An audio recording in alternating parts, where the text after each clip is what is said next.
Eastertide, the time when we recall the resurrection and begin to hear about the ascension as Jesus prepares to leave once again. This is where we find the disciples, death and resurrection still spinning in their minds and bounding through their bodies. Now Jesus begins to give his final speech. Feels all too familiar to that time when Jesus was telling them about his future death, when they had that last meal before he was sentenced to death. As the disciples hear his words, they are wondering what their future will be and want to, perhaps, do things differently than they did when Jesus was heading to Golgotha. Hasn't been too long since Jesus was resurrected. They're getting used to their lives together again and trying to process all that had been and had happened. During this farewell address of Jesus, Thomas and Philip speak to what maybe the other disciples were also wondering. They asked, "Jesus, where are you going?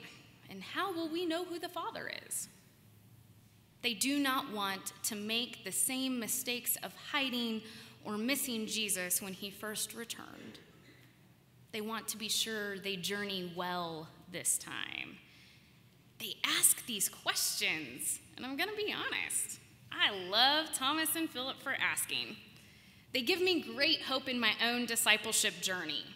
If they journeyed and witnessed all Jesus had done and been through, but still question what is to come, I get to question too. And that is something I regularly need to take comfort in. In our own seasons of death and resurrection, we can find ourselves asking similar questions to Thomas and Philip. Wanting to know the plan, or at the very least, a glimpse at what is to come so we know how to be prepared. It is something we can likely relate to when it comes to the disciples' journey to Jesus' ascension. They ask these questions because their hearts are troubled and they need their teacher to give them wisdom that they understand. With all the transition that they have been through and have experienced, the disciples are spent. When we are physically, emotionally, and mentally spent, we need to reset, decompress, and be restored before we go through more uncertainty. The disciples have not had that time. The reserve is a bit depleted, and they are beginning to understand that Jesus will leave them again, just a little differently.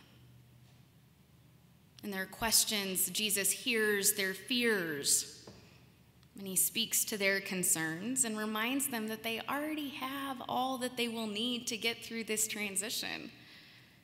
If they can't trust that they already have all that they need, they can trust at the very least what they have witnessed in Jesus to prepare them for what is to come. Jesus reminds Thomas and Philip and the other disciples that they actually know who the Father is and where Jesus is going, that there will be plenty of room for them. In Jesus' response to his disciples, he tells them that their role in this transition will be to carry on his legacy of transforming communities and individuals. He names and even proclaims that the disciples, these friends of his, will do the work he has done and more. This is an important reminder because when we are in transition, it is easy to succumb to our uncertainties, anxieties, and even allow our fears to guide us.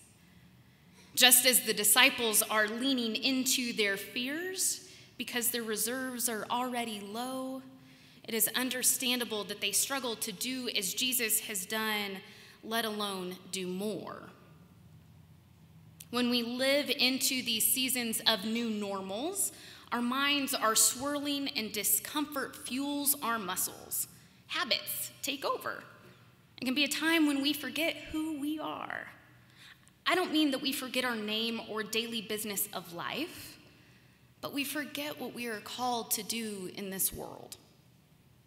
It can feel like transition magnifies all we worry about, and that those worries or concerns cloud our steps like a heavy fog, not sure where to place the next move. The disciples had made it through this far, and now they realize they have a little bit more to go.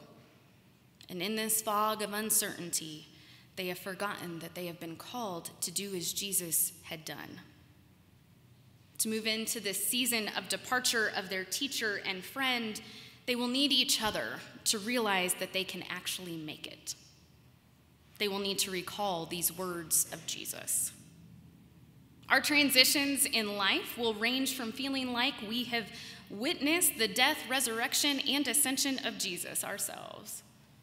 Other times, it will feel like transition from one profession to another, like we see with Lydia. And other times, it will be a change in mentors like we see with Paul and Timothy. The transitions of our lives will range in magnitude, and the feelings of discomfort that may accompany them will manifest in different ways. In every transition, we will need people to remind us that we are called to do as Jesus had done, and to boldly proclaim that we are actually able to do more than Jesus had done. So we here at Calvary are in a season of transition. In the next 3 weeks, we will offer blessing to 3 of my colleagues and your ministers. We will need one another to get through it, reminding us all that we are called to care for each other well through this transition, and to care for each other in meaningful ways, giving space for the range of expressions of how we will deal with this season. During this transition in our community, we are invited to live it and feel it all, experience it all. Jesus didn't scold Thomas or Philip for asking where he was going or who the Father was. He simply reminded them that they already knew, because it was who they had seen Jesus to be. So we will remind each other that we are actually called in this time of transition to live well. We are reminded and invited to actually acknowledge that we are divine. Not that we are called to be divine, but that we are actually already divine. We can, in fact, impact this community and the communities in our individual lives the way Jesus had. Sounds nice, doesn't it? Jesus tells the disciples that we who believe will do as he had done and even more. I feel a bit hypocritical saying it to you this morning because I'm not sure I believe it. I don't know if I am, in fact, divine. I don't believe it with the fullness of my being that I can do as Jesus had done. And I certainly do not believe that I can do more than Jesus had done. Yet, in my heart of hearts, I know Jesus was speaking truth. I am actually divine, made in the image of the great Creator. And I wonder, what would the world be like if we allowed this truth to be the one to guide us? How would the balance of our lives be if this truth was at our very core? What would this do to the messages of shame, guilt, and fear that can often guide us more than the truth that we were actually called good? Jesus is reminding the disciples, and by extension we can learn too, that our doubts will come, and at the same time we can trust in the message of love, health, hope, and promise that Jesus grounded himself in. And we too can ground ourselves in those same messages. We can ask what God-sized dreams we can lean into and pursue. We can discern with the Spirit of God what is to come next in our lives as individuals and as a community. We will need each other, as we always do. We will need each other for the unique gifts we bring to this world. We will need each other to remind one another when we forget who we are and whose we are. We are made in the image of God, and that's not just a nice saying. It means we are made in the image of the one who created the world, the one who draws forth justice, the one who knows that love is the greatest foundation of human dignity, the one who calls each and every one of us good. We are divine.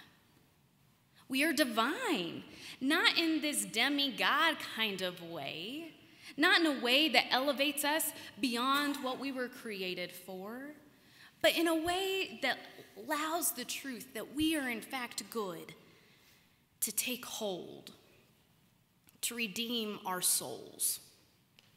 It is the work of allowing the presence of God to be here and now, for the will to be done on earth as it is in the fullness of God. The fullness of Christ being with God, encompassed when Jesus describes himself as the way, the truth, and the life. That fullness invites us to be enveloped by that very presence, a presence that continues to call us good and name us divine. Jesus knew his divinity quite differently than we will know our divineness. But Jesus knew our divineness, and he names that for the disciples and calls them to live from it. Each season of life will bring on a new need to live from this divineness, for it is a lifelong work of allowing God to make us whole. But what if we leapt in faith to believe we are divine? What if we believed we could do as Jesus had done? Not because we are holier than thou, but because we believed what Jesus said. What would it look like for our own lives? What would it be for our community if we lived from his words? We can be like the disciples in question. Jesus will remind us of the truth, who we are. We can go back into our habits and live as we have. Jesus' words will wait to remind us until we are ready to hear them. We can trust that Jesus is making room for us and will continue to call us good. Calvary, we're in a season of transition, and collectively we will experience the gamut of emotions and beliefs. Some will return to habits of survival. We understand that. And we will walk with you in new patterns. Some will feel like it's too much and need to tap out. We will patiently call you back to this gospel work. Some will be frustrated and question where we are going. We will acknowledge your experience and make space for your questions to turn into creativity. Some will want to run to hiring and move faster than the collective spirit. We will acknowledge your experience and hear your ideas and make space for them while we take a collective, deep breath. Some will not want to move at all, for any change will feel like too much. We will sit with you and we will patiently invite you along gently and consistently. Some will say their personal transitions are too much to handle another communal transition. We will struggle with you, and we invite you to bring all of your exhaustion here to this place for collective renewal. Some will feel all of these things in any given day, and for that, we will journey alongside you. When I say we, I mean all of us. Did you hear that? All of us. We won't do it perfectly, mind you, but we will do it together. My prayer for this season is that we do it from the belief that we are divine. A divine community rooted in a God of love, justice, mercy, peace, and grace. a divineness that has my human dignity honored and can do nothing but honor yours as well. Jesus' words were as true for the disciples as they are for us today. Very truly, I tell you, the one who believes in me will also do the works I do, and in fact, will do greater works than these, because I am going to the Father. I will do whatever you ask in my name, so that the Father may be glorified in the Son. If in my name you ask for anything, I will do it. So we shall ask, and we shall wait. We shall allow these truths to transform our beings and our community. Transition is here.